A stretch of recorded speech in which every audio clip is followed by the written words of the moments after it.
Niining panahon nga ang putling ebanghelyo gihagit sa mga hiwi nga pagtulunan. Kinahanglan mo barog ang mga tinunan ni Kristo sa pagpakigbisog sa paglaban sa pagtuo nga makausa ug alang sa tanang panahon gihatag sa Dios ngadto sa iyang katawhan. Maoy hinungdan nga namugna kining tulumanon ang putling ebanghelyo.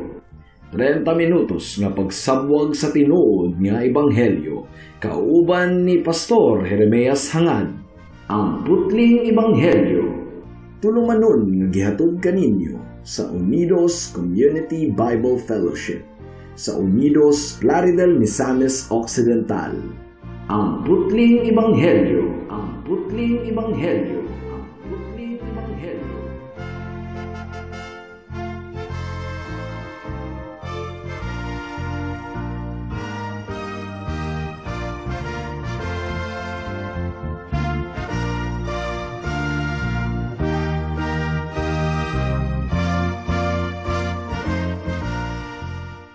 Sa pagpamalandong nato sa pulong sa Dios, atong pag-ablihan ang atong Biblia sa Marcos Kapitulo 4, versikulo 8, and then mulaktod ta sa versikulo 20. Ang giingon diri sa Marcos Kapitulo 4, versikulo 8, apan may mga binhi nga nahulog sa maayong yuta ug miturok, mitubo ug namunga, may nanguhay og tag 30, ang uban tag 60, ug ang uban tag 100. Ug unya miingon si Jesus, kun duna kamoy dalunggan, pamati. And then versikulo 20, ang giingon diri mga kaigsunan, apan ang ubang mga tawo sama sa mga binhi nga gipugas sa maayong yuta.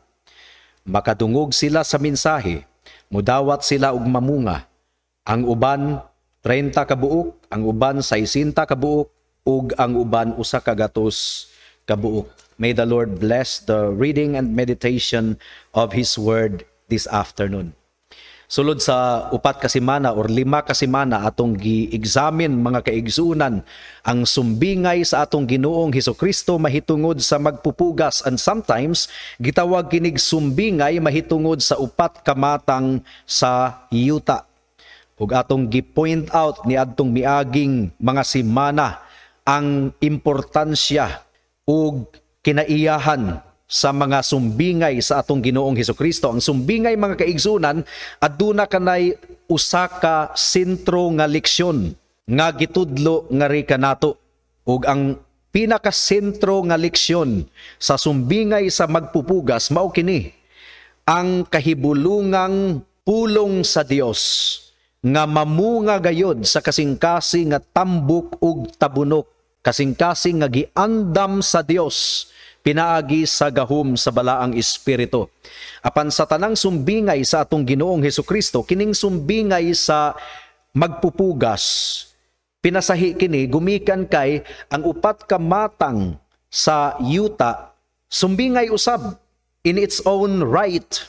So adunay tumong usab si Kristo sa matag matang sa yuta nga iyang gihisgutan niini nga sumbingay sa magpupugas. Una, kumbinsihon ang mga bagang katawhan nga dili igo ang pagpamati lamang sa pulong sa Dios.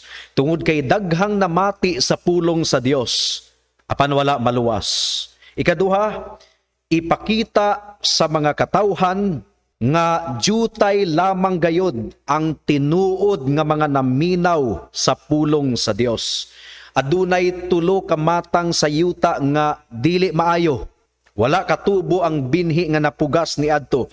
Usa lamang ka matang sa yuta ang tambok ug tabunok sa sumbingay sa atong Ginoong Hesukristo. So jutay ra gayod kaayo ang tinuod nga namati sa pulong sa Dios. Usa-usab ka tumong niini nga sumbingaya nga adunay mga katawhan nga miangkon nga sila magtutuo kang Kristo.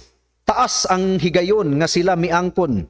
Apan sa taas nga higayon ni ana mga kaigsunan, walay kabag-uhan sa ilang kinabuhi.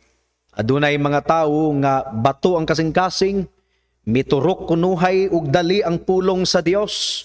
Gidawat nila ang pulong sa Dios nga adunay kalipay apan gumikan kay mabaw ang ilang kasing-kasing.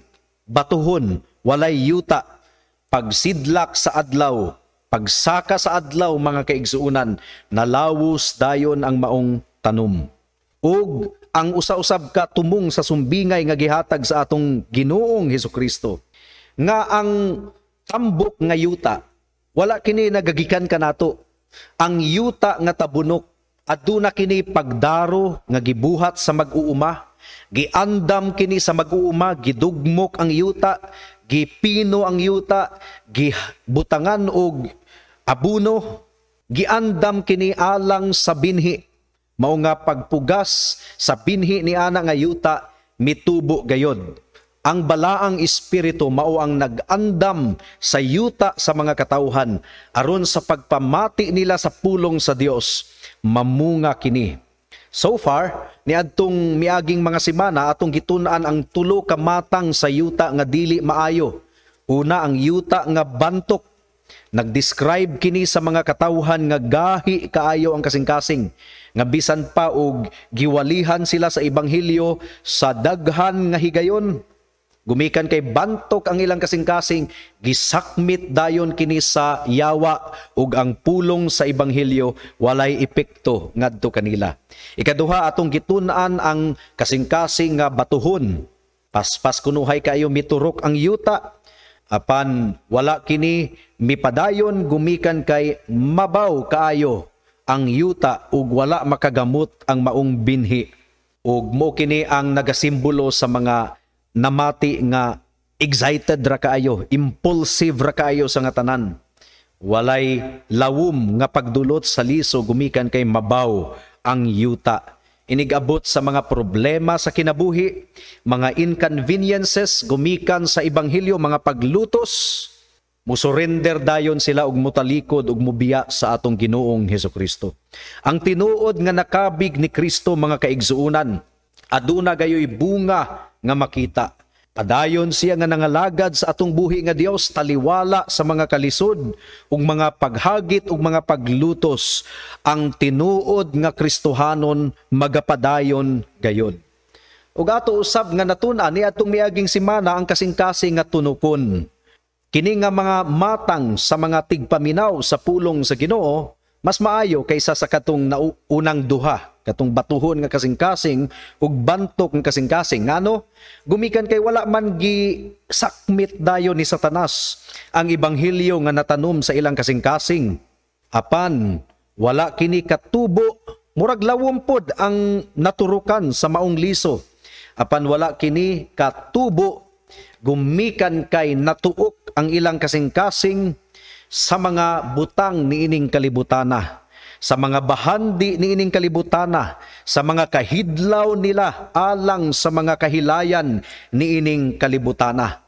So delikado de kaayo ang nakasabot sa ebanghelyo, murag nakadulot ang ebanghelyo sa ilang kasing-kasing, apan wala gayoy sinyalis nga namunga sila ug tinuod gayod sila nga Kristohanon, gumikan kay ang mga butang niining kalibutana nakatuok sa ilang kalag. Ang matag mag-uuma na sayod nga ang mga sagbot kinahanglan gayod nga ibton aron ang mga tinuod nga binhi makatubo nga gawas nun mga kaigsuunan. Kinahanglan ato gayod nga gwardyahan ang atong kasing-kasing gikan sa mga sagbot, mga tunok, mga hibi-hibi, mga badyangas nga motubo niini. And this brings us sa ikaupat nga matang sa yuta nga atong pamalandungan ning takna sa kahaponon. Of the 4 types of soil, usa lamang gayod ang maayong matang sa yuta. Kadtong unang tulo ka matang sa yuta, walay pulos mga kaigsuunan. Ug hinumdumi ang pinaka-scope niini nga parable aron ipakita kanato ang excellence sa pulong sa Ginoo sumala sa pagdawat niini sa usa ka makasasala nga giandam ang iyang kasing-kasing sa balaang espiritu alang sa mensahe sa ebanghelyo. So adunay tulo ka bahin ang pagpamalandong nato ning takna sa kahaponon. Una, the characteristic of the good soil, ang kinaiyahan sa maayong yuta. Ikaduha, the presupposition of the good soil, unsa man ang gipasabot or gi-imply sa maayong matang sa yuta. Ug ikatulo, the various types of fruit of the Christian life, ang nagkalain-laing matang sa bunga sa Kristohanon nga kinabuhi. Magampo una kita. Salamat o Dios once again sa kagawasan nga imong gihatag kanamo alang sa pagpamati sa imong pulong. Among gipangayo once again ang imong pagdihog o Dios nga sa pagbatbat sa imong pulong ning takna sa kahaponon ang mga makasasala maghinulsol sa ilang mga sala ug mudangup kang Kristo ug musalig kaniya lamang ingon nga Dios, personal nga Dios, bugtong Dios ug bugtong manluluwas. Mao kini among giampo ug gipasalamatan daan sa ngalan ni Jesus. Amen. The characteristic of the good soil, ang kinaiyahan sa yuta nga maayo. Well, matud pa sa atong Ginoong Hesukristo, kini nga matang sa yuta mga kaigsuunan tambok, daghan kaayong nutrients, daghan kaayong sustansya. Kini nga matang sa yuta, giandam kini sa balaang espiritu, gidaro kini, gipino ang mga bantok, gibutangan og tubig, gibutangan og abono. Ang poor result sa pagpananom mga kaigsuunan sa yutang bantok, sa yutang batuon, ug sa yutang daghan kaayong sampinit ug mga tunok. Walay labot kini sa liso. Ang liso sa ebanghelyo mga kaigsuunan maayo, nagpabiling maayo ang mensahe sa ebanghelyo. Nganong wala kini makaturok ni adtong tulo ka matang sa yuta nga atong gitun-an na, walay problema ang liso, ang problema ang matang sa yuta. Nganong ang ebanghelyo dili modulot sa kasing-kasing sa daghang mga katawhan.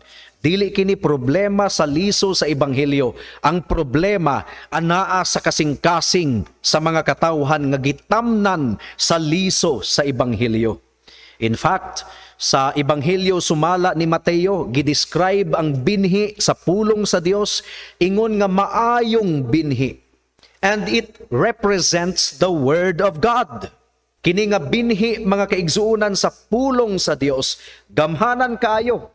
Mutuman kini sa gilaraw niini. Isaiah chapter 55 verse 11.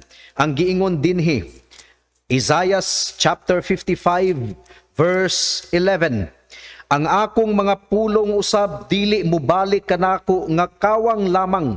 Tumanon hinuon niini ang akong tuyo ug mulampos gayod kini. So you see, matud pa sa Hebreohanon kapitulo 4 bersikulo 12, ang pulong sa Dios mas hait pa kaysa espada nga duha ang sulab.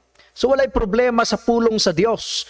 Kung dili kini makaturok sa kasing-kasing sa daghang mga katawhan, dili nato pakasadon ang pulong sa Dios. Ang atong pakasadon ang kasing-kasing sa mga katawhan nga bantok, batuhon og puno og sampinit mga kaigsuunan.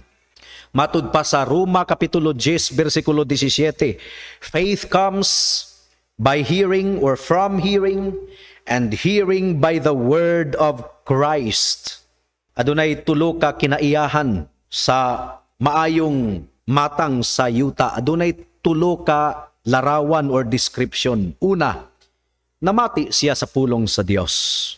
Dili lang pisikal nga dalunggan ang namati sa pulong sa Dios, kundili ang iyang kalag, ang iyang espiritual nga dalunggan namati gayod sa pulong sa Dios. Mao nga miingon si Kristo sa bersikulo 9 sa atong teksto, ang adunay dalunggan nga igdulungog makadungog gayod. Wala gihisgutan ni Kristo dinhi ang physical nga dalunggan lamang. Gumikan kay daghang nakapamati sa ebanghelyo bisan pa sa pagsibya nato dinhi sa kahanginan. Daghang namati sa ebanghelyo sa ilang physical nga dalunggan. Apan ang ilang kalag, ang ilang espirituhanon nga dalunggan, nagpabiling bungol, Dili nila masabtan ang mensahe sa Ebanghelyo. Gawas na lamang kung ablihan sa Dios ang ilang mga igdulungog. Ang mga tao nga wala pa kang Kristo, ang mga dili magtotoo, naturally mga kaigsuunan, ignorante sila sa mga butang sa Dios. Unang Korinto Kapitulo 2, versikulo 14, binuang kanila ang mensahe sa Ebanghelyo. Ang giingon diri mga kaigsuunan, apan ang tao nga wala magbaton sa Espiritu sa Dios, dili makadawat sa mga gasa nga gikan sa Espiritu sa Dios. Dili gayud siya makasabot niini og binuang kini alang kaniya, kay kini matugkad lamang sa espirituhanong pamaagi. Ang tawo nga wala pagilihukan sa balaang espiritu sa iyang kasing-kasing, nagdumot gayod sa Dios. Sumala pa sa Roma Kapitulo 8, versikulo 7. Ang balaod sa Dios, wala siya nagpasakop niini ug dili gayud siya makahimo sa pagpasakop sa balaod sa Dios. Ikaduhang description sa maayong matang nga kasing-kasing, gidawat niya ang pulong sa Dios. Ang buti pasabot niini, iya gayong gigakus ang pulong sa Dios. Ingon nga infallible absolute authority. Nagpasakop siya sa pulong sa Dios. Absolute authority.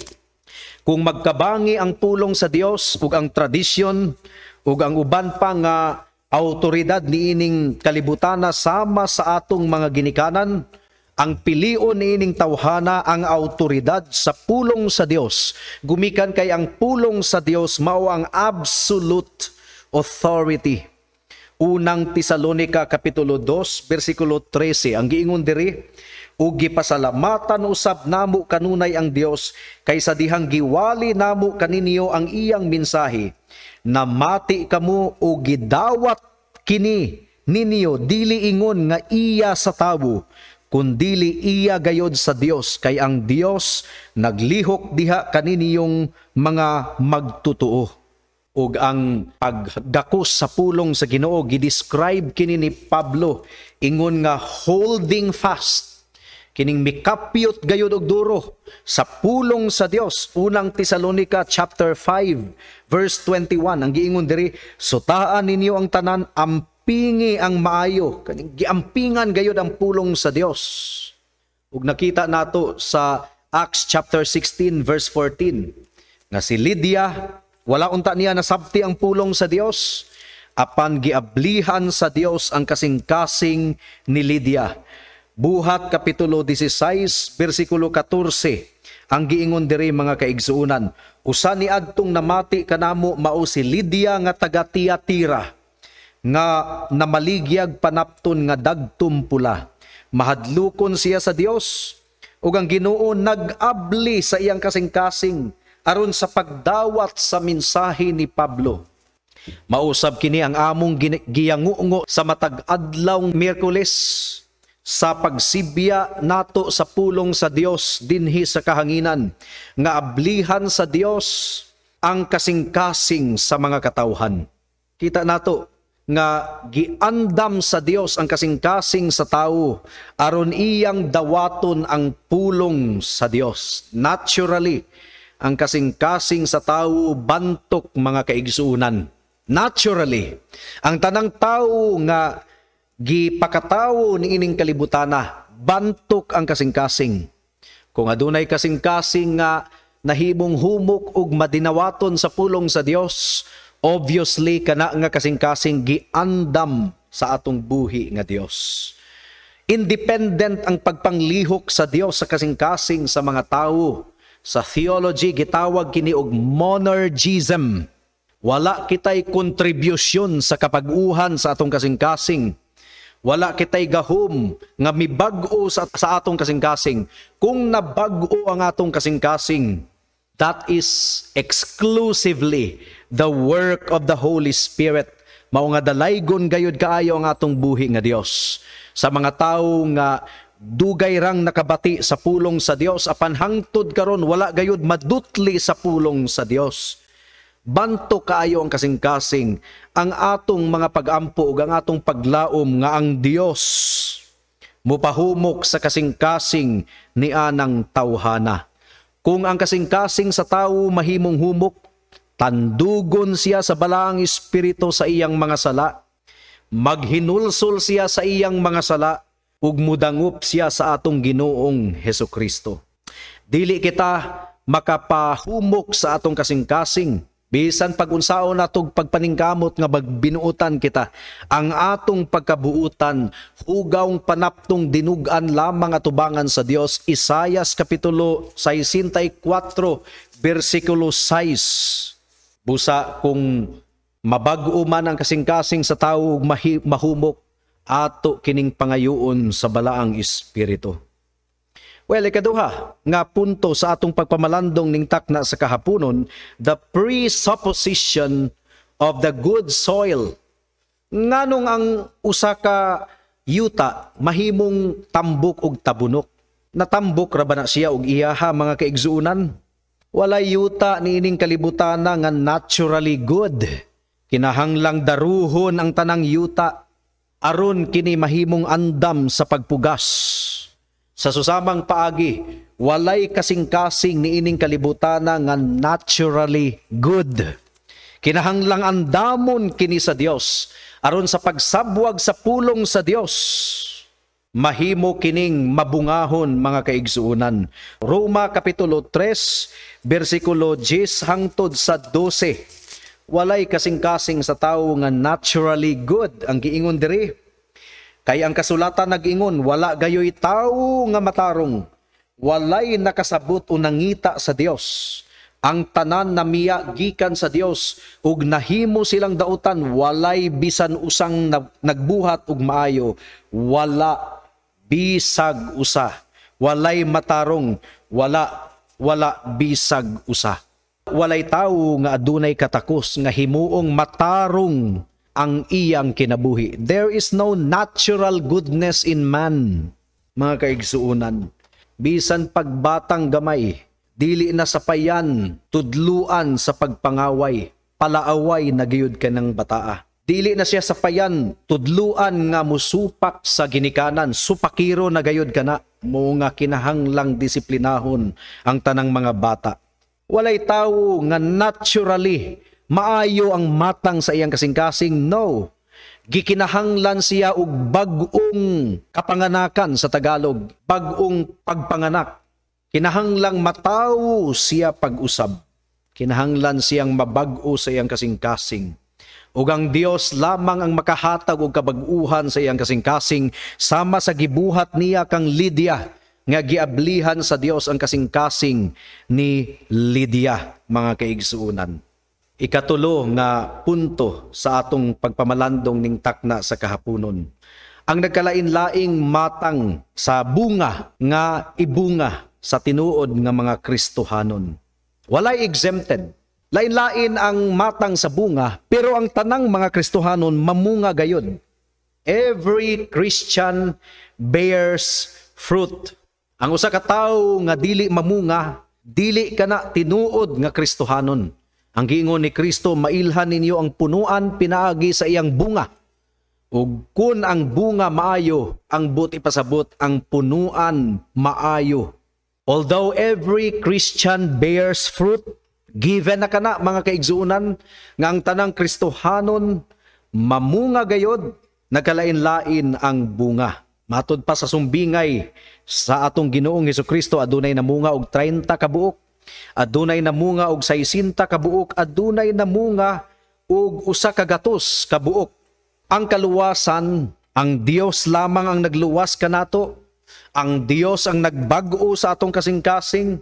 Ang Dios mao ang naghinlo sa atong record sa iyang korte didto sa langit. Apan sa atong pagtubo ug pagpamunga mga kaigsuunan, aduna usab kitay responsibilidad. Dunay gisugo ang Dios kanato nga kita mahimong mainampuon, kita magtuon sa iyang pulong, kita musunod sa iyang mga sugo ug kita magbantay. Ug bantayan usab nato ang isig ka magtutuo sa sulod sa iglesia. Now, kung kugihan kita sa pagpamalandong sa pulong sa Ginoo, kung kugihan kita sa pagtuon, kung kugihan kita sa pagbantay kanunay, syempre ang atong bunga mamunga og daghan. Pero kung ang usa ka Kristohanon dili kaayo kugihan, gamay ra pod ang bunga, pero dunay bunga. 30 ka buok, 60 ka buok. That depends upon our diligence in applying the means of grace in our lives.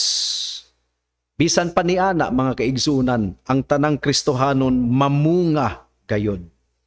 Ang pagtuo nga tinuod mamunga gayod. Wala kita naluwas pinaagi sa atong maayong buhat. Efeso kapitulo 2 bersikulo 8 ug 9. Kay tungod sa grasya naluwas kamo pinaagi sa pagtuo, dili kini gikan sa inyong kaugalingon kundili gasa kini sa Dios.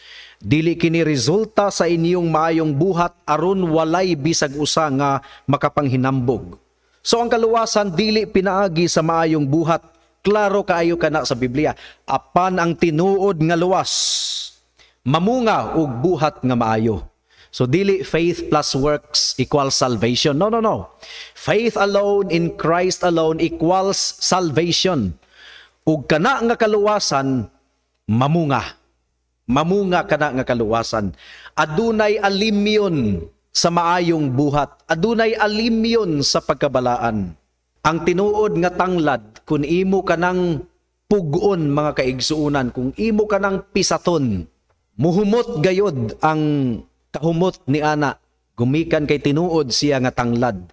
Pero kung sagbot kana nga kugon, nga mura og tanglad pud kunuhay tanawon, kung imo siyang pisaton or pugon, wala gayoy humot nga aroma mga kaigsuunan. Subot pasabot, dili tinuod nga tanglad. Ang tinuod nga pagtuo. Bisan pa og pugon siya og pisaton sa mga problema sa kinabuhi. Mga limyon gayod ang iyang kahumot mga kaigsuunan. Mga limyon gayod ang iyang pagkabalaan. Matod pa ni Pablo sa Galacia kapitulo 5, mamunga ang iyang kinabuhi og gugma, kalipay, kalinaw, pagka mapailubon, pagkaaghop sa iyang dughan, pagka maayo, pagtuo or pagka maminatudon, pagka mapainubsanon, pagka mabugnawon or mapailubon, duna siya'y self-control sa iyang kasing-kasing. Ang tinuod nga pagtuo mo produce gayod og spiritual mind. Duna gayoy bunga mga kaigsuunan. Pamalandungi kini mga kahigalaan. Ikaw nga nagaangkon nga Kristohanon ikaw. Kumusta ang imong kinabuhi? Aduna ba gayod ikaw bunga? Aduna ba'y ebidensya sa imong kinabuhi nga tinuod ikaw nga magtutuo? Nga ang imong kasing-kasing tambok og tabunok gumikan kay giandam kini sa balaang espiritu? Nagpadayon ba ikaw sa pagpangalagad sa Dios taliwala sa mga paglutos ug mga pagsulay sa kinabuhi? Aduna ba'y bunga ang imong kinabuhi sa tinuod nga pagtuo ug tinuod nga paghinulsol sa mga kasalanan sa imong sala? Kung wala pa higala, dili ikaw tinuod nga Kristohanon. Paghinulsol sa imong sala. Ang kuna nga ikaw makasasala ug dili ikaw makaluwas sa imong kaugalingon. Ang kuna nga dili ikaw makahimong tambok sa imong kasing-kasing.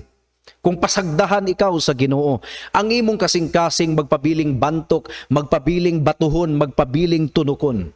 Wala kay mahimo higala. Mao nga dangup kang Kristo.